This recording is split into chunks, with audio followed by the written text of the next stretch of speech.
नमस्कार दोस्तों, आपका एएस क्लासेस में हार्दिक स्वागत है। आज हम देख रहे हैं विमेय सूत्र। इंग्लिश में इसको बोलते हैं डायमेंशनल फार्मूला।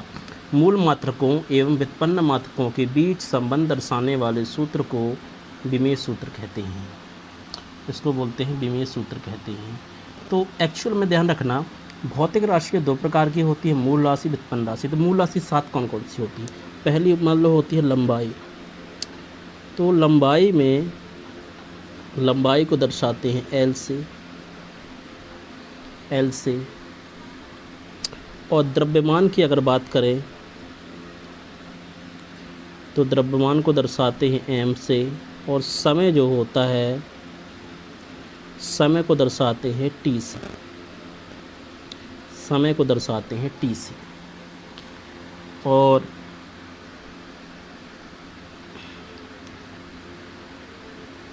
ताप को दर्शाते हैं के से, अर्थात केल्विन से। और विद्युत धारा को दर्शाते हैं ए से। ए मतलब होता है एम्पियर। बहुत ही आसान तरीके से बता रहा हूँ आप लोगों को मैं, इससे अच्छा आपको कोई नहीं समझाया होगा। वी मतलब विद्युत धारा। अब यहाँ पास आता है पदार्थ की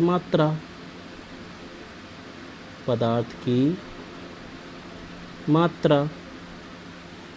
जो पदार्थ की मात्रा होती है उसे दर्शाते हैं मोल से, MOL मोल। ठीक है। फिर इसके बाद आती है ज्योति तीव्रता। तो जो ज्योति तीव्रता होती है वो होती है कैंडेला। तो कैंडेला मतलब होती है CD। ये होते हैं।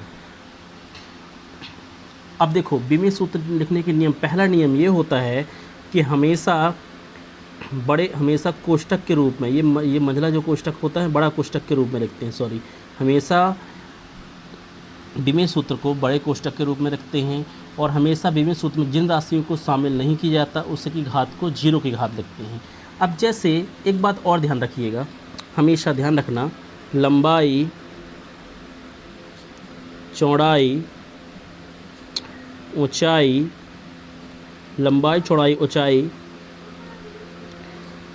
चौड़ाई ऊंचाई, इसके लिए हमेशा दर्शाते हैं L। अगर विस्थापन की भी बात करें, अगर कभी विस्थापन, तो L होगा।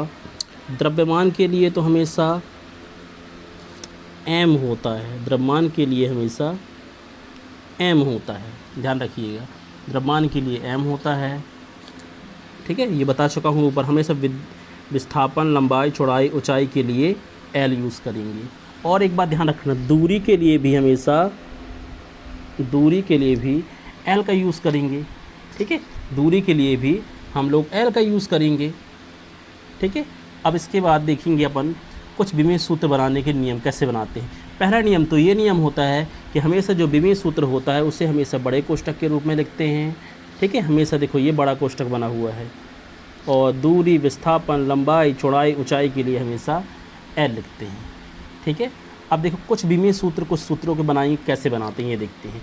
तो सबसे पहले अपन लोग लिखते हैं क्षेत्रफल का। ठीक है। तो जो क्षेत्रफल होता है उसको दर्शाते हैं लंबाई, चौड़ाई का सूत्र क्या होता है? लंबाई गुणे चौड़ाई। ठीक है। तो लंबाई को जो होता है, लंबाई को इससे दर्शाते हैं L से, तो L लिख दिए। चौड़ाई को इससे दर्शाते हैं L से, तो यहाँ भी L लिखिए। अब L में L का गुणा होगा तो कितना होगा? L की घात 2 हो गया। और मैंने आप लोग को बताया था, जो चीज़ को शामिल नहीं किया जाता उसे 0 की घात में लिखते हैं। तो यहाँ लिख देंगे M0, L की घात 2 और T0। ये होता है क्षेत्रफल। अब इसके बाद देखते हैं आयतन का। अपन लोग आयतन का। ठीक है। जो आयतन होता है, आयतन का सूत्र होता है लंबाई गुणे चौड़ाई गुणित होता है ऊंचाई। लंबाई गुणित चौड़ाई गुणित ऊंचाई। लंबाई को दर्शाते हैं L से। ठीक है। और चौड़ाई को दर्शाते हैं L से। और ऊंचाई को दर्शाते हैं अपन L से। तो कितनी घात हो गई यहाँ देखो, 1L 2 3। L की घात कितनी आएगी यहाँ पास? 3 की घात आएगी, है ना। ये हो जाएगा। तो यहाँ लिखेंगे अपन लोग M0, L की घात 3 और यहाँ T0। ये हो गया आयतन। ठीक है। अब आयतन के बाद सूत्र होता है किसका? घनत्व का। घनत्व का।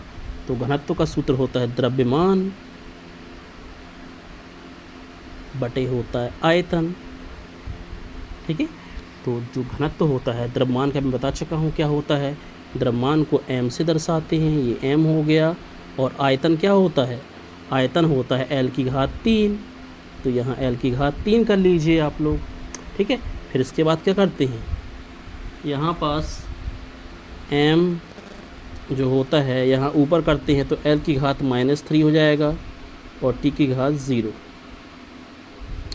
ml-3 t पावर 0 हो गया।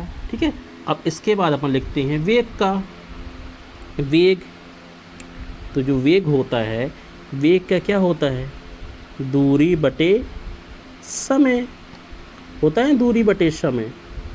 ठीक है, तो अब दूरी का क्या बताया था मैंने आपको, लंबाई, चौड़ाई, ऊंचाई के लिए l दर्शाते हैं, दूरी के लिए हमेशा l बताते हैं। ठीक है, तो यहाँ अपन l कर लेते हैं।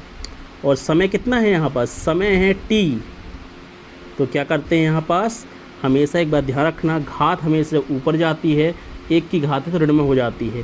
तो एल टी यहाँ इन्वर्स हो जाएगा यहाँ। तो इसको लिख सकते हैं अपन लोग, क्या लिख सकते हैं यहाँ पास, m0 l t इन्वर्स, है ना, हो गए ना ये। अब इसके बाद देखते हैं, अब इसके बाद देखते हैं अपन लोग त्वरण का।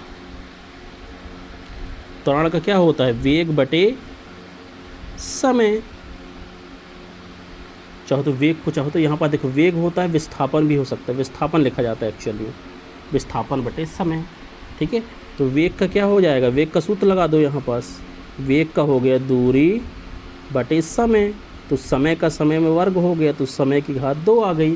तो इसको क्या लिखेंगे यहाँ पास, यहाँ लिखेंगे m0 l t की घात -2। कितना आसान है ना। चाहो तो आप स्क्रीनशॉट ले सकते हो, और मैं कुछ भी मैं सूत्र आपको मैं अगले वीडियो में बताऊंगा। आपको मेरी वीडियो कैसी लगी हो, अगर मेरी वीडियो अच्छी लगी हो तो लाइक करें, सब्सक्राइब करें और शेयर करें। धन्यवाद। चाहो तो आप इसका स्क्रीनशॉट ले सकते हो। मैंने बहुत ही आसान तरीके से आपको मैंने बताया, ये इतना आसान आपको किसी चैनल में नहीं मिलेगा। मेरे चैनल को जितना हो सके लाइक करें, सब्सक्राइब करें, मेरे चैनल को सपोर्ट करें।